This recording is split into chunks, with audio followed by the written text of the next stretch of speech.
Hi hello నమస్తే welcome to my channel. Bigg Boss season 9లో episode అయితే చూసారు కదండి.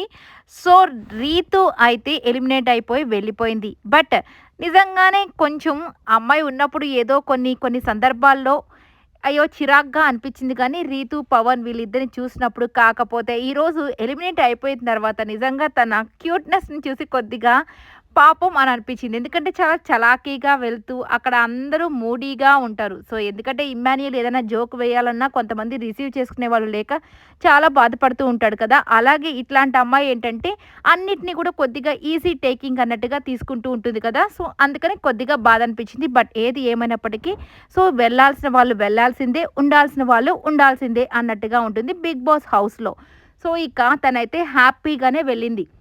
ఎందుకంటే ఏదో బాధపడుతూ అంటే హౌస్‌మేట్స్‌తో మాట్లాడేటప్పుడు మాత్రం ఆబ్వియస్‌గా ఏడుపైతే వచ్చేసింది. పాపం సంజన గారైతే ఉండు మాట్లాడేసే వెళ్ళు, ఊరికే వెళ్ళొద్దంటే, లేదు నేను వాళ్ళని చూడలేను వెళ్ళిపోతాను అని అంటే, లేదు నువ్వు బాయ్ చెప్పేసే వెళ్ళాలంటే నిజమే మంచిదే. ఎందుకంటే అట్లా వెళ్ళిపోయినా కానీ కొద్దిగా ఆ గిల్ట్ ఫీల్ అయితే ఉండిపోతుంది కదా!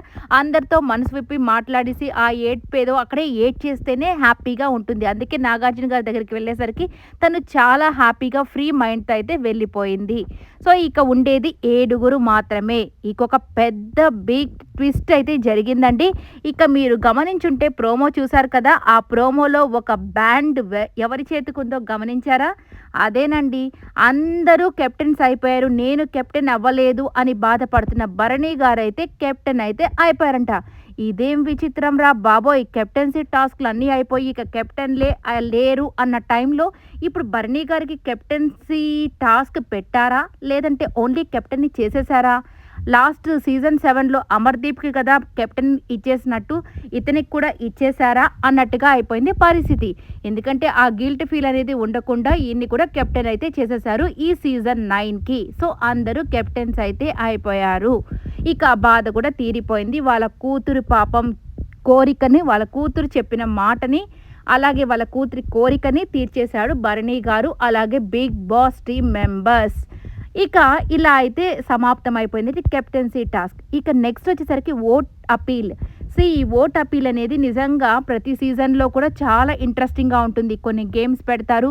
సో ఆ గేమ్స్‌లో ఎవరు గెలుస్తారా? ఎవరు ఓడిపోతారా? అయ్యో! నాకు అపీల్ మిస్ అయిపోయింది అనుకునే వాళ్ళు, నా అపీల్‌ని వేరే వాళ్ళకి ఇస్తాననుకునే వాళ్ళు, ఇక్కడ త్యాగాలు, ఏడుపులు, పెడబొబ్బులు చాలానే ఉంటాయండి. ఎందుకంటే మనమంటే ఈజీగా చెప్తాం కానీ వాళ్ళకి వాళ్ళు చేసే ప్రతి ఒక్క పని, అలాగే వాళ్ళు చెప్పే ప్రతి మాట ఎవరో ఒకరికి కనెక్ట్ అయితే అవితే వాళ్ళకి ఓటింగ్ అనేది కొద్దిగా పెరుగుతుంది కదా అని ఒక ఆశ.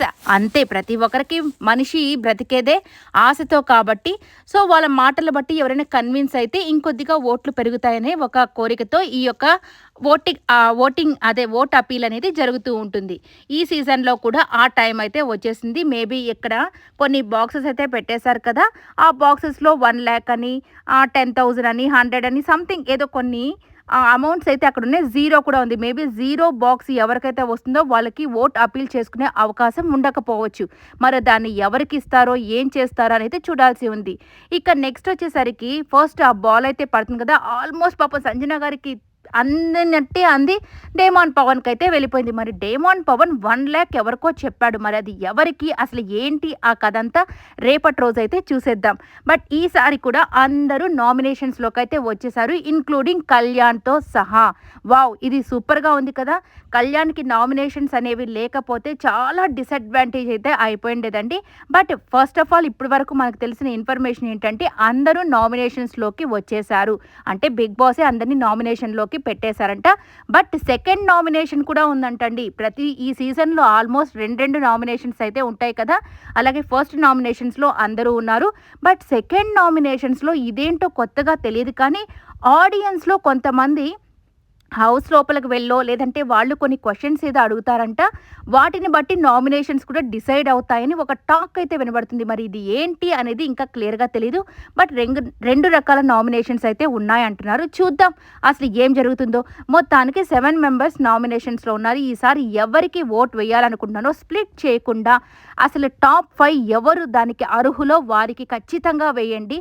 నిజంగా చెప్తున్నాను, కొంతమంది కొంతమందికి వెయ్యాలనుకుంటారు. బట్ ఏదో ఒక విధంగా స్ప్లిట్ అయిపోతూ ఉంటారు. ఇంకొంతమంది మాయి పడుతున్నాయి కదా అనుకుంటారు. కానీ అక్కడ తగ్గిపోతున్నాయి. మనం ఇవి వేసాం కదా ఎందుకు వీళ్ళు లిస్ట్‌లో వస్తున్నారని అనుకుంటారు. ఇప్పుడు సంజన గారి విషయంలో కూడా లాస్ట్ వీక్ ఆమె పైనే ఉన్నింది అని చెప్తూ వచ్చారు చాలామంది. నేను కూడా అదే చెప్పాను. కానీ ఆమెని లిస్ట్‌లో ఎందుకు పెట్టారు అనే విషయం ఎవరికీ తెలీదు. ఎందుకంటే 'బిగ్ బాస్' టీమ్ ఎప్పుడు ఏదైనా చేయొచ్చు. నాకు తెలిసి ఇది నా గెస్ మాత్రమేనండి. సో, భరణి గారికి కెప్టెన్సీ ఇచ్చారు కాబట్టి నెక్స్ట్ వీక్ డబుల్ ఎలిమినేషన్ పెట్టి సుమన్ శెట్టి గారిని, భరణి గారినైనా తీసేసేయొచ్చు. లేదు సంజన గారిని, సుమన్ శెట్టి గారినైనా తీసేసి టాప్ 5 పెట్టొచ్చు. ఇక లేదు అని అనుకుంటే ఇక సంజన గారిని టాప్ 6 పెట్టేసి సుమన్ శెట్టి గారిని మాత్రమే తీసేసి భరణిని అలాగే సంజన గారిని ఉంచొచ్చు. ఏదైనా జరగచ్చు వీళ్ళ ముగ్గురులో. ఎందుకంటే ఆ ముగ్గురు ఫిక్స్ అయిపోయినప్పుడు ఈ ముగ్గురే ఉంది. అటు ఇటు ఊగిసలాడుతూ ఉన్నారు. వీళ్ళు టాప్ 6ఆ టాప్ 5ఆ ఏంటి అనేది. ఒక్కరు మాత్రం ఎలిమినేట్ అయిపోయి వెళ్ళిపోతారు. బట్ ఆ ఒక్కరు ఎవరు అనేది లేదంటే ఒక్కరా ఇద్దరా అనేది కూడా ఇక బిగ్ బాస్ టీం చేతుల్లోనే ఉంది.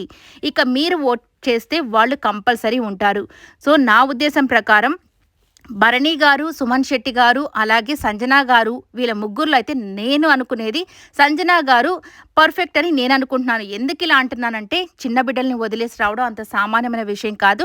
మనం అనుకోవచ్చు ఎందుకు ఆమె వదిలేసి రావాలి ఇంత సింపతి అని అనుకోవచ్చు. ఆమె సింపతి కోసం కాదు, ఆమెకున్న ఇష్యూస్ వల్ల ఆమెను ప్రూవ్ చేసుకునే దానికి ఇక్కడికి వచ్చిందని చాలాసార్లు చెప్పింది. అది అంత సామాన్యమైన విషయం కాదు. కాబట్టి ఇన్ని అవమానాలు పొందుకుంటూ బిగ్ బాస్ టీం సపోర్ట్ చేయలేదు. హౌస్ మేట్స్ కూడా ఆమెకి చాలా వరకు సపోర్ట్ చేయలేదు. ఫస్ట్ నుంచి కూడా ఈ త్యాగాల పేరుతో కానివ్వండి, లేదంటే ఆమెకి ఎవరో ఒకరు హెల్ప్ చేస్తారని ఈమె ఆట ఆడట్లేదు, జస్ట్ గోరుముద్దలు పెడుతుందని చాలా అవమానాలను ఎదుర్కొంటూ ఇంత దూరం వచ్చిందంటే నిజంగా సామాన్యమైన విషయం అయితే కాదు. బట్ ఆమె నిలబడిన విధానము, ఆమె స్టాండ్ తీసుకున్న విధానాన్ని బట్టి నాకైతే బ్యాక్ బిచ్చింగ్ అనేది లేకుండా ఎవరు వెళ్ళిపోవాలని ఎవరి మీద ఏదో కోపం పెంచుకొని ఎప్పుడు లేదు, చిరునవ్వుతో ఆమె ఉన్న విధానాన్ని బట్టి నాకైతే ఏమనిపించింది. బట్ మీకు ఎవరు అనిపించారో వాళ్ళైతే కమెంట్ అయితే చేసేసండి. మీ టాప్ 5 ఎవరు అనుకుంటున్నారో. అలాగే మీకు అందరికీ ఒక రిక్వెస్ట్ అండి, మీరు లైక్ చేయండి, అలాగే సబ్స్క్రైబ్ చేయండి, అలాగే కమెంట్స్ కూడా పెట్టండి ప్లీజ్. మీరు సబ్స్క్రైబ్ చేస్తే నిజంగా నాకు కూడా కొంతమందికి వీడియో రీచ్ అయ్యేదానికి కానివ్వండి, అలాగే నాకు ఫర్దర్గా కూడా మీ సబ్స్క్రైబ్ అనేది చాలా ఇంపార్టెంట్. కాబట్టి మీరు ఖచ్చితంగా నా ఛానల్ని సబ్స్క్రైబ్ చేసుకోమని కోరుకుంటున్నాను ప్లీజ్ అండి. ఇక మళ్ళీ టాప్ 5 ఎవరు ఉంటారు అనేది కూడా ఖచ్చితంగా కమెంట్ అయితే చేసేయండి. నా వరకు ఇది. ఇక మీ వరకు ఇంకెవరు ఉండాలని మీరు కోరుకుంటున్నారో చూద్దామండి. ఇక రేపటి నుంచి అసలైన ఫైర్ అయితే ఉండబోతుంది బిగ్ బాస్ హౌస్లో. ఈ 2 వీక్స్ వరకు కంటిన్యూగా ఓటింగ్ మాత్రం చేసుకోండి.